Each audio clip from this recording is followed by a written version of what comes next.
vamos a hablar de México. Tenemos, como siempre, la sección del doctor José Escalante de la Hidalga. Vamos a platicar sobre nuestro país, pero en lo que él llega, yo quiero contarles que estoy pues muy contenta, primero que nada, por el resultado que ha tenido Espejismo en todas las plataformas. Muchas gracias por esos likes, ya son de nuestras últimas cápsulas del año. Esto ha sido como un proyecto que se dio en este año tan raro, tan difícil, algo que hacer para ustedes, para estar en contacto, para tenerles algo que compartir, algo más que hacer. Ustedes saben que Diana Banoni pues somos canciones, música, pero esta parte también de hablar de México, de desarrollo humano, de hablar de nosotros, de nosotras, pues es bien importante para mí, y me encanta pues tener este espacio y poder estar con ustedes y compartir, y los invito porque ya va a ser la Bohemia el próximo viernes, sí, el próximo viernes 11 es una Bohemia que mi banda y yo les tenemos preparada. La verdad es un regalito de fin de año y es un regalo de Navidad que queremos hacerles para que tengan ese momento rico de música y que se olviden un ratito de algo. Pues como quisiera yo poder estar más este año, haber estado pues moviéndonos más, ¿no? En shows y eso, pero todo se paró, todo se detuvo, y la verdad es que tener este espacio pues a mí me da vida. Y fíjate que estamos pues como siempre, ¿no? Platicando de ya tenemos amigos conectados y que están, pues te están viendo, y vamos a hablar de México, ¿no? ¿De qué vamos a hablar hoy? ¿De qué se te antoja? Pues se me antoja de lo que tú quieras hablar.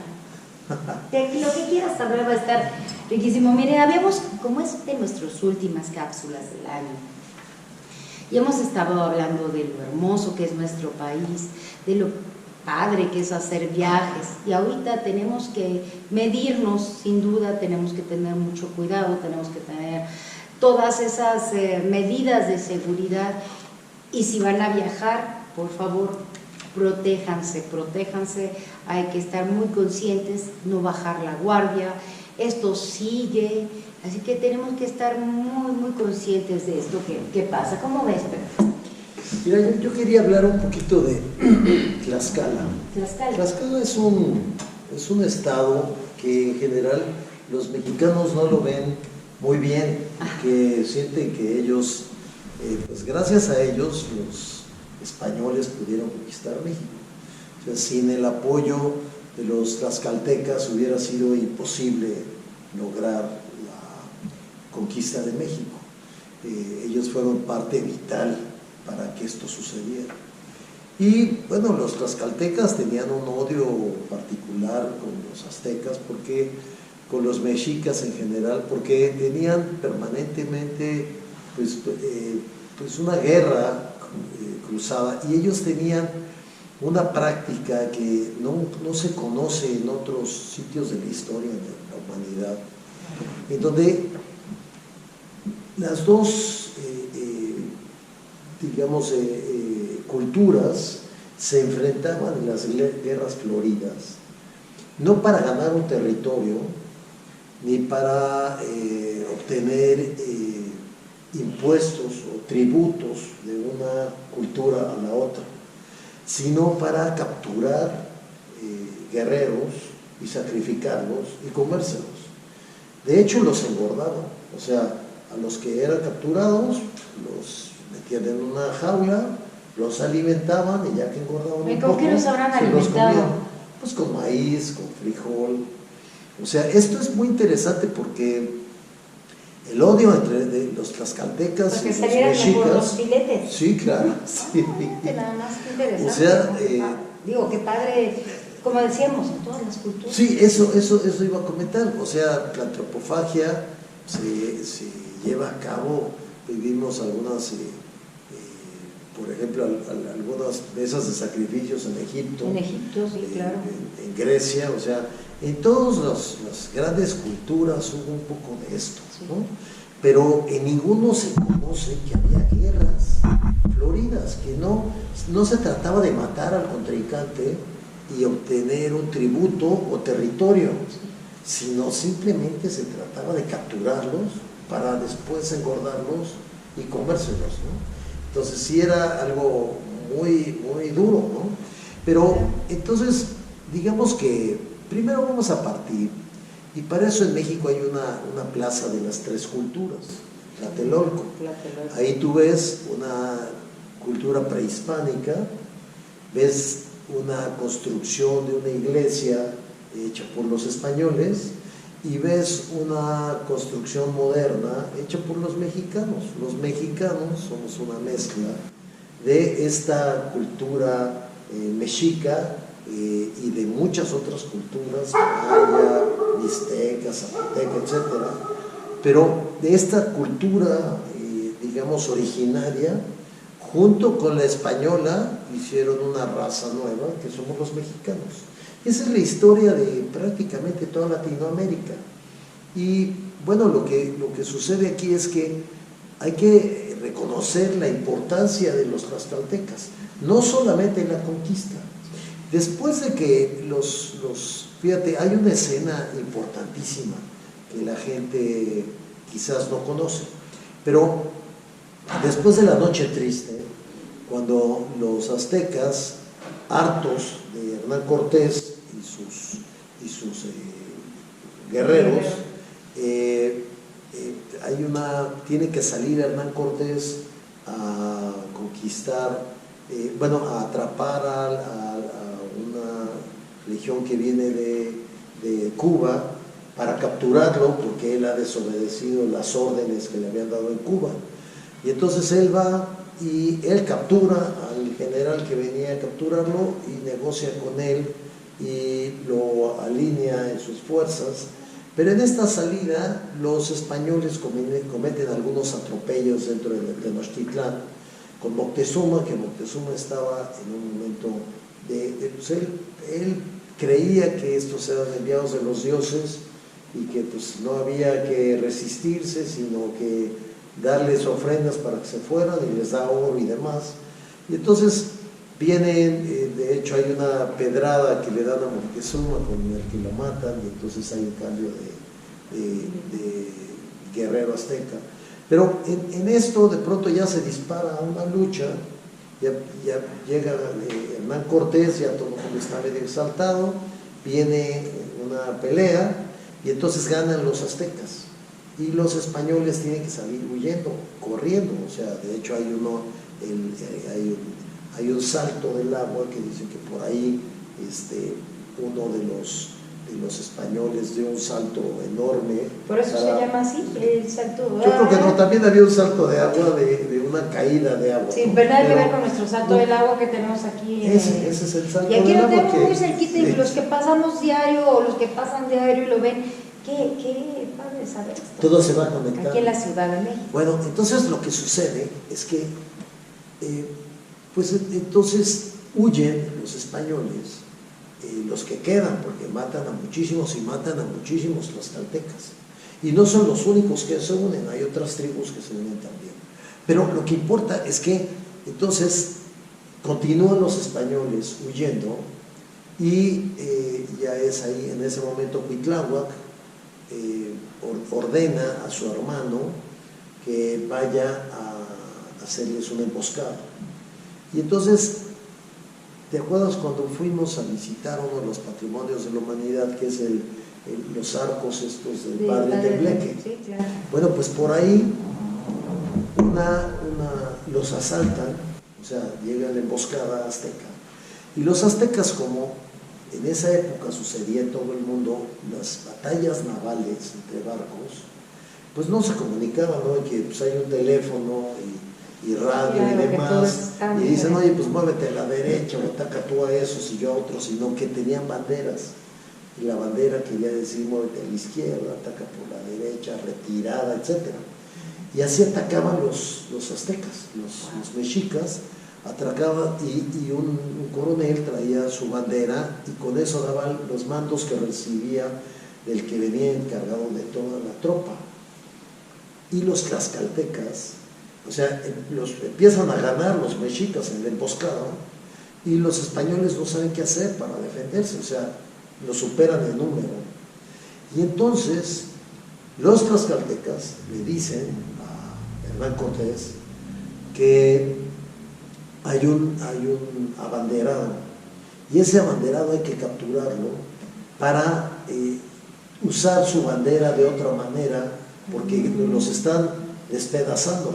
Entonces Hernán Cortés ordena y capturan a lo matan y toman la bandera y empiezan a dar señales completamente contrarias a lo que debían hacer, y esto hace que se equivoquen y finalmente ganan los jueces.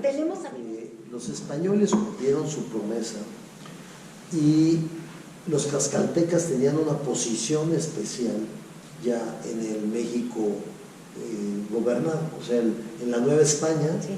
Los españoles les concedieron muchas cosas. Los nobles tlaxcaltecas seguían siendo nobles, o sea, no perdieron ninguno de sus títulos. Había príncipes, había un dirigente de no sé si se llamaba ahí también un Huey Tlatoani, pero había un dirigente de los tlaxcaltecas y ellos hablaban con los españoles como un país aliado.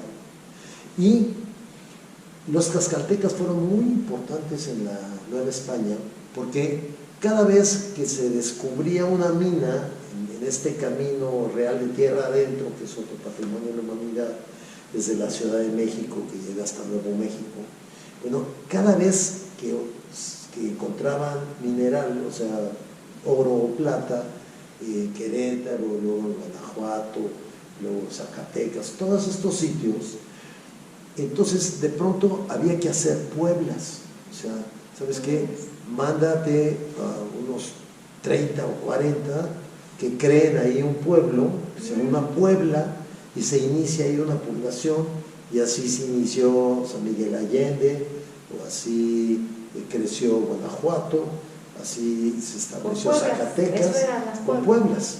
Okay. Y estas pueblas eran siempre comandadas por tlaxcaltecas. Ellos se iban de Tlaxcala, se establecían ahí, y ahí les daban tierras y les daban poder, y ellos eran los dirigentes de estos nuevos pueblos. Estas pueblas que después se convirtieron en pueblos y después en ciudades. En Tlaxcala hay un sitio espectacular que se llama Cacastla, que conocimos. Tiene unos murales, sobre todo sobresalen los colores azul y rojo, pero son preciosos y fueron cubiertos cuando se descubrieron. Decidieron ponerles un techo, entonces hay un techo muy alto, medio moderno, pero que los protege, entonces están dentro de una pirámide, entras y visitas. Y es fácil, ¿verdad, Pepe? Porque estamos bien, estamos cerca, está cerca de la Ciudad de México. Muy ¿Cuánto se hará? No, pero pues de aquí a allá debía ser una hora y 20 más o menos, antes de Puebla. Ahorita que, no, o sea, tenemos que tener mucho cuidado para viajar, pero los que están viajando, los que pueden hacerlo, los que tienen esa posibilidad y aprovechar, ya saben, cubrebocas, gel, alcohol, todo lo que tienen que llevar, ¿estarán abiertos estas ciudades? Sí, yo creo que sí están abiertos. Habría que hablar con él. Sí, ahorita yo creo que todo es con el diferente, INA, ¿no? pero vale mucho la pena. Sí, y llegas ahí y después te vas a comer a un lugar rico, porque siempre yo pienso el paseo con la comida, es porque se come lona. Sí, soy comelona, pero además pues saber que estamos tan cerca de Tlaxcala. Sí, y de ahí puedes viajar directamente a Puebla y bueno, conocer Puebla si no lo conoces, porque es bellísima y tiene muchas cosas que verse a Puebla. Claro. Pero en particular, fíjate que en el camino de México a Puebla, en la segunda caseta, ahí dice Cacastla, puedes desviar hacia Cacastla, está muy cerca, lo ves y ya te sigues a Puebla, y a donde tienes que ir. Que esos son lugares muy abiertos que a lo mejor sí puedes visitar, sí. Porque como no se condensa mucho y la gente... No, y la ciudad de Tlaxcala pues tiene algunos atractivos también, o sea, vale la pena ver. Es que México es bonito, los invitamos a que vengan a México, que conozcan México, los que nos ven en Canadá y que de repente en Colombia, sí. Los queremos, los invitamos. Tienen un área de toros de lidia, y entonces, porque es medio árido Tlaxcala, y ahí tienen una feria en Apizaco, hay una donde ponen flores con acerrinas, hacen tapetes, y entonces para un día solamente, porque son hechos de acerrillas, por los pisan y desaparecen, pero lo que importa es que hacen también una especie de esto, de lo que hace con los toros de lidia en España, en Pamplona, sí, que la pamplonada que sueltan a los toros, eso lo hacen también, si no mal recuerdo, en Apizaco. Pues okay. Así que gracias, Pepe. Pues nos vemos hasta el año que entra, fíjate. Que tengan un feliz... Dice, ojalá que se le hiciera buena, ¿no? O él a mí, pero no sé, nos va a hacer. 2021, estamos clasificados por Bloomberg, que es un canal de noticieros que tiene 2.400 reporteros en todo internacionalmente, y estos cuates hicieron encuesta en todos los países que tienen Producto Interno Bruto de más de 200,000 millones de dólares. Sí. México tiene 1.3, bueno, quizás ahora 1.1 billones o sea, 1.1 billón de dólares, o sea, de millones de millones, ¿no? O sea, 1.1, o sea que es uno de estos 53 países, y desafortunadamente fuimos calificados como el país que ha tratado más mal el COVID. Entonces, pues hay que poner atención, hay que usar el cubrebocas, hay que la sana distancia, evitar el juntarnos. Yo sé que somos, etcétera. Los mexicanos en especial somos muy amorosos y fiesteros, y hay que evitarlo esto. Que viene Navidad. Y pues muchas gracias, nos vemos así, nos vemos el año que entra. Nos vemos en 2022. Pero cumplimos. Primero, claro. Bueno, nos vemos el año que entra. 2021 primero. ¿Tú y yo nos vemos hasta el año que entra? No, tú y yo sí nos vamos a seguir. Mejor me agarro la palabra, se la agarro. Un gusto, que tengan feliz Navidad y un muy buen año 2021, y antes que nada que acaben sanos y bien este 2020. Eso es lo que más queremos. Los queremos. Hasta luego.